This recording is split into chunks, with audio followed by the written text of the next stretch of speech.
Devant le professeur Jean-Michel Loubès de l'Université de Toulouse, qui est impliqué dans l'IA et qui va nous parler des dangers et des biais dans les données pour l'utilisation de l'IA en médecine, comment les détecter et comment y remédier. Et on a opté pour une table ronde qui va être animée par Nicolas Savy et Thomas Filleron juste après, avec différents intervenants qui étaient là hier. Voilà, pour clôturer la journée. Et on terminera aussi sur l'annonce du club SMAC pour les journées en 2023 à Toulouse. D'accord. C'est à vous, Jean-Michel. Merci beaucoup. Donc, je vous remercie pour cette invitation. Donc, effectivement, je vais vous parler des problématiques de biais en intelligence artificielle. Donc, peut-être qu'on peut commencer par définir ce que c'est qu'un biais. Un biais, c'est compliqué parce que c'est un mot qui a plusieurs sens. Donc, la polysémie du sens peut parfois amener à de mauvaises interprétations. Donc, pour moi, un biais, c'est une information qui n'a pas de lien sur une décision qu'on veut prendre, mais qui va malgré tout l'influencer. Les biais peuvent être multiples, ça peut être des biais d'observation, ça peut être des biais cognitifs, et on va voir un petit peu pourquoi c'est important quand on veut faire de l'intelligence artificielle. Alors juste pour revenir un petit peu au début, quand on fait de l'intelligence artificielle, quand on fait plus précisément les méthodologies de type machine learning, en fait, on est dans un apprentissage qui est souvent supervisé, où on a des exemples. Les exemples, c'est des couples de variables aléatoires. Il y en a une qui est qu'on appelle grand X, qui représente l'information, et Y, c'est ce qu'on veut prédire. Et quand on fait de l'apprentissage machine, eh bien, on propose à l'ordinateur d'essayer de trouver une cohérence entre les sorties, ce qu'on cherche à prédire, et les images. Donc, en fait, on cherche à apprendre le lien entre Y et X, souvent on l'appelle F, et donc on donne à partir d'exemples, on demande à l'ordinateur de trouver des similarités, c'est ça qu'on appelle le modèle. Donc, formellement, on définit une fonction qu'on appelle la fonction de perte. Je ne sais pas si vous voyez mon... Non, je pense que vous ne voyez pas mon curseur, parce que je ne le vois pas non plus. Non, on ne le voit pas. J'ai perdu mon curseur. Hop, voilà. Donc, du coup, formellement, on définit une fonction de perte, une fonction qu'on appelle grand L, qui mesure la similarité entre les sorties f de x et ce qu'on cherche à prédire y, et on demande à l'ordinateur de minimiser sur un certain nombre de modèles qu'on appelle grand F pour nous trouver le meilleur modèle. Donc, il va minimiser l'adéquation entre la fonction de perte des données. Donc, en fait, quand on fait de l'apprentissage, eh bien, on se dit qu'on veut essayer de trouver de l'information dans les données, et comme on fait ça a priori sans a priori, on suppose que la vision fournie par les données représente le monde. Et donc la question, c'est qu'est-ce qu'on peut voir dans ces données et à quel point on va apprendre quelque chose. Alors, je reprends des exemples qui marchent. On en a parlé dans les exposés récemment. Il y a eu beaucoup de progrès faits dans les détections de cancer de la peau, où en fait, on pouvait même parfois prendre des photos avec un smartphone et confier au smartphone des détections d'images pour essayer de prédire la présence de tumeurs. Et ça marche très bien. Mais on peut se poser la question, qu'est-ce qu'on a appris pour de vrai? En fait, il y a beaucoup de personnes qui se sont interrogées sur l'explicabilité des décisions pour essayer de voir ce que l'ordinateur avait trouvé. Et en fait, il y a un papier qui disait qu'ils arrivaient à prédire à 98%, mais un autre papier a essayé de regarder ce que vraiment l'algorithme avait appris. Et en fait, ce que l'algorithme avait appris, c'est ce que je vous ai mis, c'est la deuxième photo du bas. En fait, l'algorithme avait appris non pas à détecter la présence de tumeurs cancéreuses en regardant la forme, mais il avait détecté la présence de marqueurs. Ce sont des marqueurs que les spécialistes mettent lorsqu'ils ont des doutes sur des tumeurs cancéreuses. Et en fait, la plupart des décisions prises par l'ordinateur, c'était juste le fait d'avoir détecté ou pas. Et donc, détecté ou pas la présence de ces marqueurs. Et bien entendu, c'est un algorithme qui marchait très bien sur le jeu de données tel qu'il avait été fait, mais qui ne se généralisait pas du tout parce que forcément, dès qu'il n'y avait plus ces petits marqueurs, l'algorithme ne marchait plus. D'autres personnes ont essayé d'utiliser ces algorithmes lorsqu'en fait les personnes analysées étaient des personnes qui avaient la peau plus foncée et l'algorithme ne marchait pas du tout. Donc en fait, la question c'est qu'avait appris l'algorithme. Est-ce qu'il avait appris à détecter une tumeur cancéreuse ou il avait juste trouvé des corrélations qui dépendaient de plein de choses du contexte. Et donc en fait, toutes ces problématiques nous interrogent sur qu'est-ce qu'on fait quand on fait de l'IA ou quand on fait de l'apprentissage. Est-ce qu'en fait, on est en train d'apprendre un modèle, une loi basée sur une loi d'évolution de la nature, une loi physique, et qu'on va pouvoir extrapoler, ou alors est-ce qu'en fait, on est en train juste de trouver des corrélations dans le jeu de données, ou alors, ce qui serait encore pire, est-ce qu'on est juste en train de trouver des corrélations entre les individus qu'on a dans l'échantillon d'apprentissage et lorsqu'on prédit, on est juste en train de dire que la personne sur laquelle on veut prédire ressemble à une personne dans l'échantillon d'apprentissage, on va prédire comme lui. Et donc, du coup, ça interroge ces notions de quelle est l'information qu'on veut prédire et cette présence de biais. Alors, là, quand on cherche à faire de l'apprentissage, on se dit que si on peut apprendre dans les données, c'est que l'information est dans les données. Et en fait, ce qu'on oublie souvent, c'est que eh bien, dans le monde des données, on regarde juste une vision très parcellaire de ce qu'on a. C'est ce qu'on appelle l'effet loupe. On est en train de regarder les données de notre échantillon d'apprentissage et à partir de là, on va fournir ces données à l'algorithme qui va en extraire l'information et lorsqu'on va lui confier les clés d'une prévision, l'algorithme il va créer le monde vu par l'algorithme.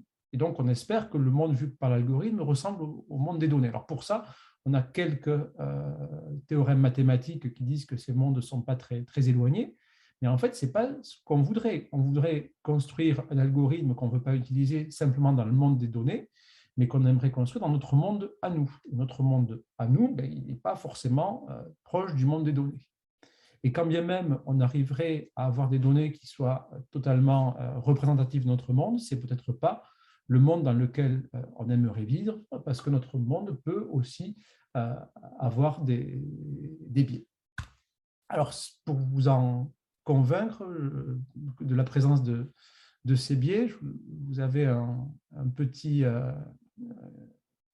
logiciel qui est sur justement, tout à l'heure on parlait des CNN pour le NLP, mais une des méthodologies les plus actuelles, c'est BERT. Donc, vous utilisez BERT, vous essayez de prédire un mot. Donc, ici, c'est un mot, un prénom et un pronom. Et vous savez qu'en anglais, les pronoms sont genrés. Donc, si vous essayez d'utiliser des techniques de machine learning pour savoir si le terme qu'on a masqué est plutôt is, the, another ou ou her. Et vous voyez que l'algorithme, en fait, il a appris qu'un docteur, c'était forcément un homme et très peu une femme. Vous voyez que quand on a... vous pouvez faire la petite démo, vous pouvez mettre des masques sur des termes de la classe. Et donc, vous voyez que l'algorithme, en fait, il a une vision biaisée du monde. Alors, est-ce que c'est grave? Oui, c'est très grave. C'est d'autant plus grave que cette présence de biais, on l'a vu dans beaucoup de cas. Il y a eu tellement de problèmes. Vous avez dû le voir dans les informations. Il y a eu beaucoup surtout aux États-Unis, où l'usage de l'IA est plus développé que chez nous. Il y a eu beaucoup de procès. Et donc, le législateur a essayé de réguler cette notion de biais. Il y a eu en 2018 le règlement de protection générale des données. Et tout récemment, en avril 2021, il y a le fameux Intelligence Artificielle Act qui définit des domaines à risque, dont la santé, et qui contraint les algorithmes à être sans biais. Donc, qu'est-ce qu'on a comme type de biais? En fait, si on veut faire un petit peu de mathématiques, on suppose d'abord que le biais est connu. Donc, le biais est connu, c'est-à-dire qu'il y a une variable que j'appelle grand A, et cette variable grand A, elle divise la population en deux catégories, les jeunes, les vieux, les femmes, les jeunes. Alors, ça peut être des catégories, et puis on peut faire des sous-catégories, mais ce sont une variable A qui est souvent une variable discrète. Et il y a deux types de biais dans la littérature. Le premier type de biais, c'est ce qu'on appelle la parité statistique. En fait, on prend une décision, Y chapeau, et ce qu'on veut, c'est que la variable n'impacte pas la décision. Là, soit parce que, d'un point de vue législatif, la variable ne doit pas jouer un rôle, soit parce que vous, en tant qu'expert, en tant que médecin, vous savez que la variable est juste là pour jouer à un facteur confondant, et donc vous voulez l'éliminer. Donc, cette parité statistique dit qu'en fait, la décision ne doit pas influer. Donc, en termes mathématiques, on demande à ce que la variable soit indépendante de la décision. J'ai pris un exemple. Quand vous utilisez un algorithme de type LinkedIn pour faire des recommandations de métiers, il est illégal d'utiliser la variable genre, alors qu'en fait, quand vous le faites en pratique, eh bien, vous voyez que la variable genre joue un rôle. Donc ça, c'est une condition pour enlever le biais qui est très forte, c'est-à-dire on enlève totalement l'effet de la variable. La deuxième condition, c'est une condition un tout petit peu différente qui dit qu'en fait, la variable joue un rôle, mais ce qu'on demande, c'est que l'algorithme puisse avoir les mêmes performances pour tous les groupes. Par exemple, on veut que l'algorithme ne se trompe pas plus pour un groupe que pour un autre. Donc, j'ai pris un exemple du procès qu'a eu Amazon sur la reconnaissance de face. Ça marchait très bien pour les hommes caucasiens, ça marchait un peu moins bien pour les femmes et un peu moins bien pour les hommes d'origine nord-africaine. Et il y avait ce qu'en littérature, en sociologie, on appelle un effet intersectionnel, où en fait ces biais s'accumulaient pour les deux classes minoritaires, c'est-à-dire pour les femmes noires, l'algorithme se dégradait, les performances se dégradaient beaucoup. Donc vous pouvez imaginer, vous créez un traitement, vous essayez d'optimiser un traitement, et pour une catégorie de la population, il ne marche pas du tout. Donc, du coup, le terme de ce biais, c'est ce qu'on appelle l'equality of odds, et mathématiquement, c'est de l'indépendance conditionnelle. On veut que la sortie de l'algorithme Y chapeau soit indépendant de la variable liée au biais, conditionnellement à la vérité. Donc ça, c'est des notions de mathématiques de biais. Mais ce qui est compliqué, c'est que du biais, il y en a un petit peu partout, et donc il faut trouver une vraie définition de biais, et malheureusement, il n'y a pas de définition générale. C'est en fonction de l'usage qu'on crée la définition.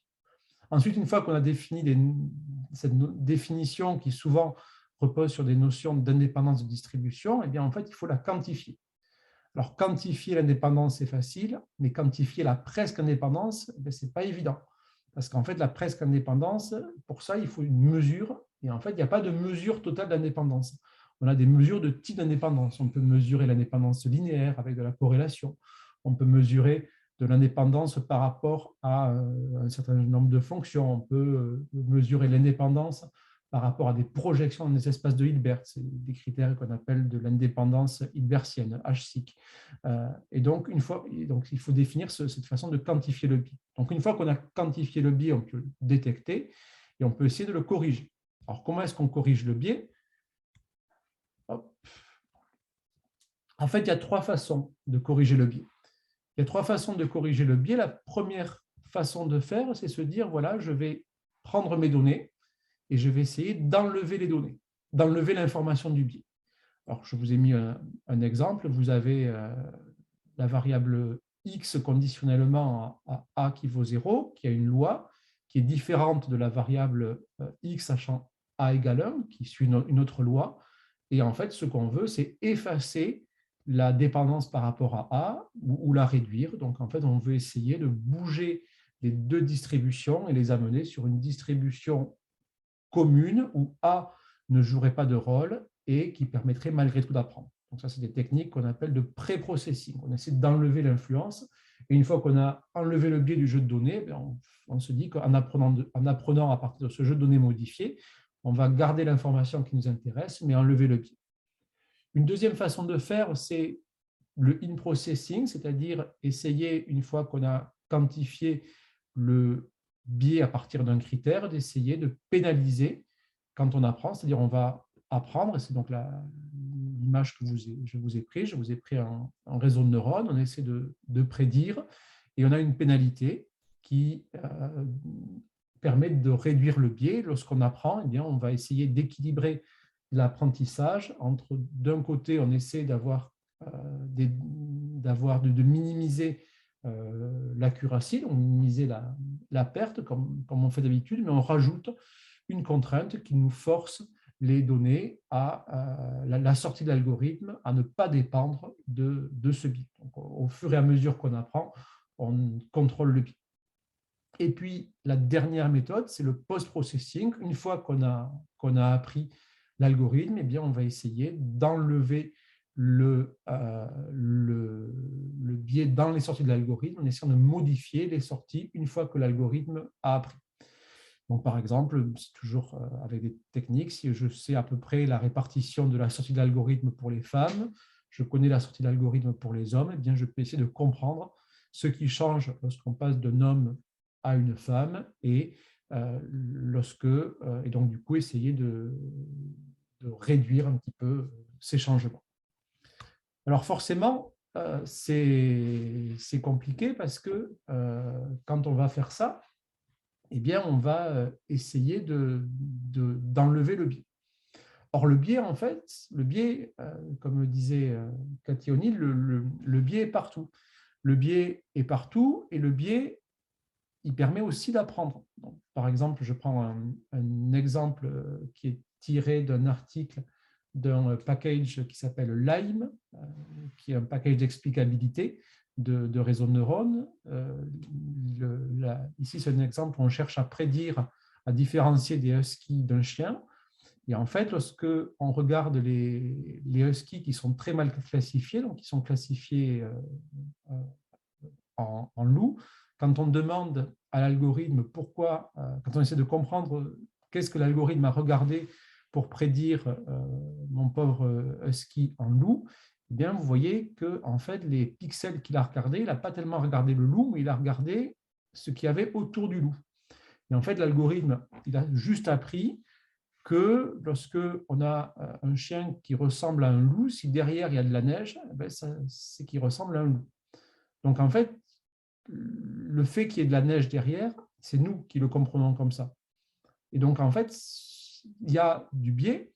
La neige autour aide à prédire les huskies en loup, mais ce biais, il est diffus, il n'est pas quantifié. Et donc, du coup, si on doit le comprendre, eh bien, il faut arriver à identifier le biais. Donc, du coup, c'est très compliqué, ces problématiques de biais, parce que si le biais n'est pas spécifié, eh bien, il faut essayer de le détecter, de le comprendre et de faire en sorte que le biais ne puisse pas enlever le biais, n'entraîne pas une trop forte dégradation de la performance de l'algorithme. Alors, vous voyez, c'est très lié au problème d'explicabilité. Et la vraie question, c'est est-ce que quand on utilise un algorithme d'apprentissage, est-ce que c'est juste la machine qui va apprendre ou est-ce que l'humain est capable lui-même d'apprendre des décisions de l'algorithme? Donc, c'est une vraie question et si on pouvait facilement y répondre, on arriverait à mieux identifier ce biais. Parce que ce biais, il est partout. C'est-à-dire quand on a des données médicales, en fonction de la façon avec laquelle les données ont été acquises, il y a du biais là, en fonction des machines qui vous ont servi même en fonction de la marque du scanner, on a des résultats un petit peu différents en fonction des protocoles expérimentaux. Donc, ça peut être le nom du docteur, le service, l'endroit où les données ont été prises. Et ça rejoint un biais que vous connaissez tous en épidémiologie, qui est le biais lié au traitement. Et il y a toutes les méthodologies de causalité liées à la présence ou non de traitement qui peuvent être utilisés pour détecter ce biais. Il y a beaucoup de travaux qui relient les problématiques de treatment effect avec ces problématiques de biais. Alors, pourquoi c'est important? C'est important parce que ça permet de mieux apprendre et, in fine, si on veut pouvoir utiliser légalement, dans un cadre législatif, les méthodologies, il va falloir répondre à la question qui est responsable. Lorsque il y a une voiture qui est pilotée par l'IA qui a un accident, eh bien, la loi dit que c'est la personne qui a codé l'algorithme. Si la personne a dit que l'algorithme marchait, eh bien, c'est elle qui est responsable. Si on ne détecte pas ou si on détecte à tort une tumeur cancéreuse, qui va être responsable si on a laissé passer des biais ou si, parce qu'on a entraîné sur des données d'un certain type de la population, on n'a pas réussi à le généraliser à d'autres. Donc, du coup, c'est des phénomènes qui sont très actuels et qui demandent beaucoup de travaux, des travaux d'un point de vue mathématique et computer science, mais beaucoup aussi en fonction des usages. Donc, j'appelle à des travaux multidisciplinaires pour essayer justement de mieux comprendre un petit peu l'influence de ces biais, une meilleure quantification et, in fine, des algorithmes qu'on pourrait arriver à certifier qui soient robustes par rapport à ces changements de biais. Voilà, je vous remercie.